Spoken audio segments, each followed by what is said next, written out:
Well, two people did want to hear more about this topic, more about Shaw's views, and we had two sort of similar questions. What do you think Shaw was saying about empire in this play, which I think you were inching towards there, if you want to address that. And also, some people say Shaw's characters are just mouthpieces for political views. What do you think? Well, the empire question, I think he believed the world he lived. This is an early play that George Bernard Shaw wrote. I think he believed the world he lived in England and in Europe at that time was in need of help. Boy, some things never change. And so, yes, it's about empire completely. I can imagine this play, and I'm sure it has been done, in period piece, not of the Egyptian or Roman, but in period from the time that George Bernard Shaw wrote it. And I think Caesar is Shaw. Yeah. I think he put himself in that part. Definitely. And, you know, you could literally play it with Caesar in the long beard looking like George, and it would make so much sense instantly that this play for him was a metaphor of his own beliefs and of his own time. Oh, absolutely. I think he does, you know, that's, on first glance, it's clear that he is definitely putting his opinion, as all writers do. I mean, that's their job, you know, they have something to say and they say it through their characters. I do think they're very, he has one character, Britannis, who is not of the time period at all, and he says things and he makes comments about Britain and all this stuff, which is so obviously done for the benefit of the audience that Shaw was writing for. But then the further you get into it, they are real people. They're not just mouthpieces, you know. Otherwise, it wouldn't be interesting for us to still be doing them today in 2008. We obviously have something to learn from the humanity of these people, which is harder to get to as an actor than, say, doing Shakespeare, whose characters sort of wear their hearts on their sleeve. So it's a little bit harder to get to, but in the bottom, I think it's actually a lot more interesting because he leaves a lot open for us to sort of interpret. If you cross out all the stage directions, you can interpret some of it. I want you to answer this question that's come in. I want you, Nikki, I want to know. Can I ask her? Yes, can I ask her since I want this too? Nikki, has your experience at Stratford made you want to pursue more classical theater, or will you return to your musical theater roots? Well, I have to say that first and foremost, I think, my roots are in the theater period. I think that's where I live. I love theater. I happen to enjoy doing musical theater a lot.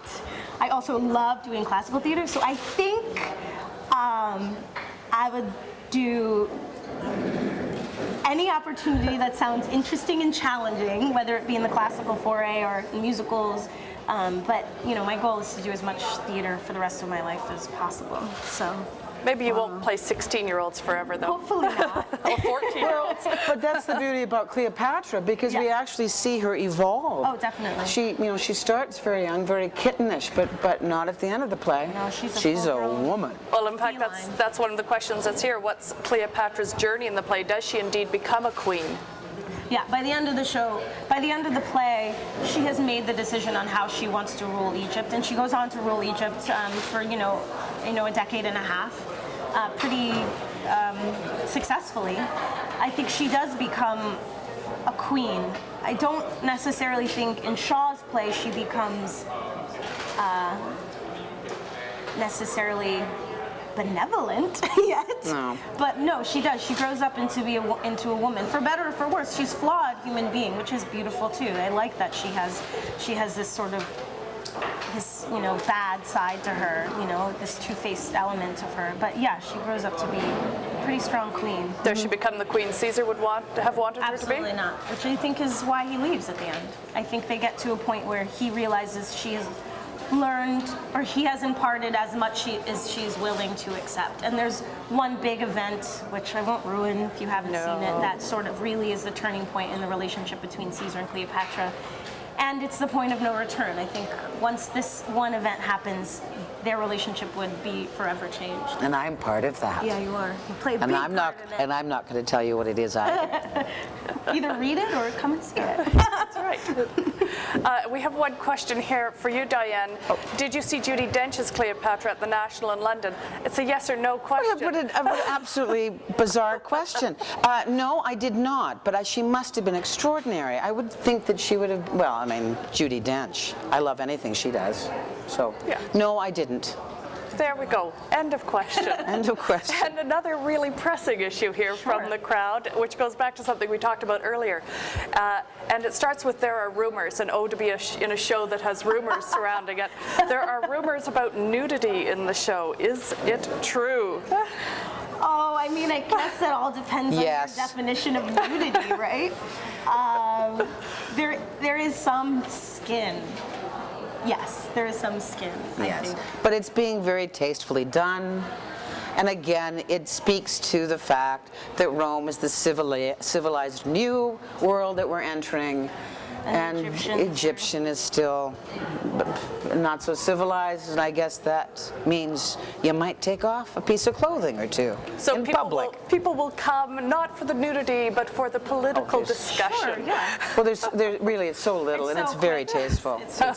But there is skin, absolutely. Sure, there is, but Some of it is mine. Do we see Christopher Plummer naked? no. And you certainly don't see Fatata Tita naked. I can tell you that. Write that into the contract on day one.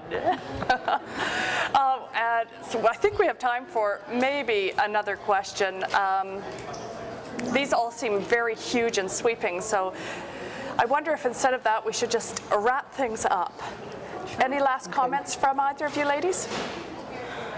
I've not always been a huge lover of Shaw's plays, but I think that's partly because, for me, I have always found them very difficult to do, and I have fallen in love with this play, which I find fascinating.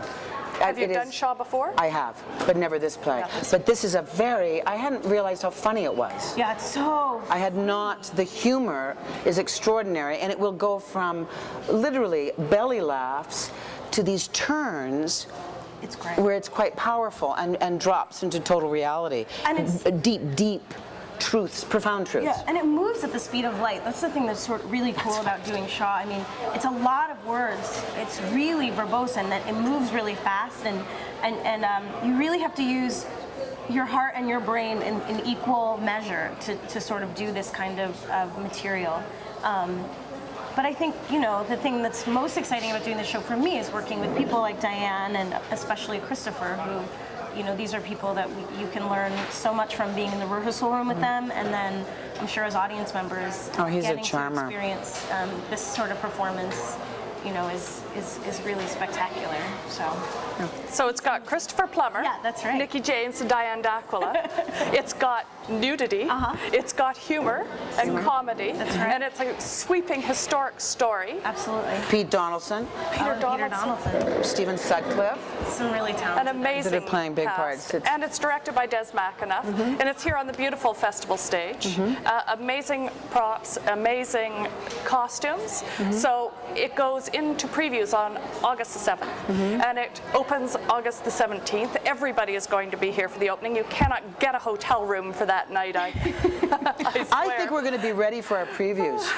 Oh, we're ready. So I highly suggest, if you're in town or you want to Gotta get in a come. car, I know, really. whatever. It's a the train. not to be missed show. It We really need is. audiences, so come for our previews too, because I think we're Absolutely. ready for them. You're already online. Click that buy button and make sure you get tickets for this show, because it really is one not to miss. And you can also call the box office at 1-800-567-1600. Next week, Romeo and Juliet, Faithless Friends.